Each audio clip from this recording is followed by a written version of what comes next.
L'ignorance tue. L'ignorance tue vraiment nos frères et sœurs. Je n'en peux plus. Je suis dépassé et je ne peux plus encore me taire. Chers employeurs, je vous recommande tout juste d'appliquer la loi dans toute sa vigueur. Qu'est-ce qui se passe? Quel est le calvaire que vivent les employeurs, les entrepreneurs que nous sommes? Soit tu as besoin d'un employé et puis tu lances un avis de recrutement. Ou bien ce sont nos frères et sœurs même qui postulent, qui font une candidature spontanée.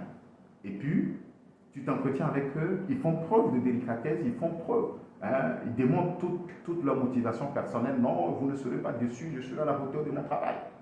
Et puis tu lui tends la main, tu le prends, tu lui crées un environnement de travail, tu lui permets d'évoluer. Et le monsieur maintenant, il voit l'un. Et peut-être même, vous savez, bizarrement, pour peut-être une différence de 20 000 de salaire ou bien de 15 000 francs de salaire, le monsieur décide ou bien la dame décide de te quitter. Et ceux qui ont encore un peu de conscience vont écrire un courrier de démission avec effet immédiat. Mais ceux qui n'en ont plus aucune, cette conscience, du jour au lendemain, tu ne les vois plus. Ils disparaissent. Et après, ils reviennent peut-être pour demander leur dû.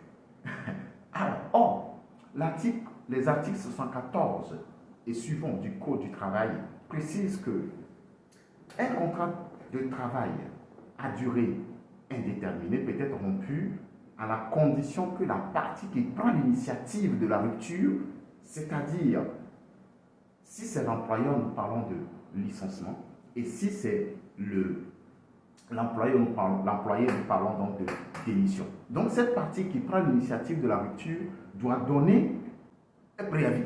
D'accord? Ce préavis est de 15 jours pour les travailleurs qui sont payés à l'heure, 1 mois pour les ouvriers et employés et assimilés, et 3 mois pour les agents de maîtrise, cadres et assimilés. Et l'article 76, disons, du Code du travail dit que toute rupture abusive du contrat de travail à l'initiative de l'employé est passible de dommages et intérêts. Et ce dommage et intérêt ne peut être supérieur à 3 mois. Ça veut dire que le maximum, c'est 3 mois de salaire que l'employeur te doit. Alors, chers employeurs, dites-moi quelle situation vous avez vécue. Comment vous avez réagi face à cette situation? Pour vous, les employés plutôt, je vous reviens dans une autre vidéo. Mais je réitère ce conseil et je dis aux employeurs, appliquez la loi dans toute sa vigueur. Et si vous ne le savez pas, demandez-moi conseil.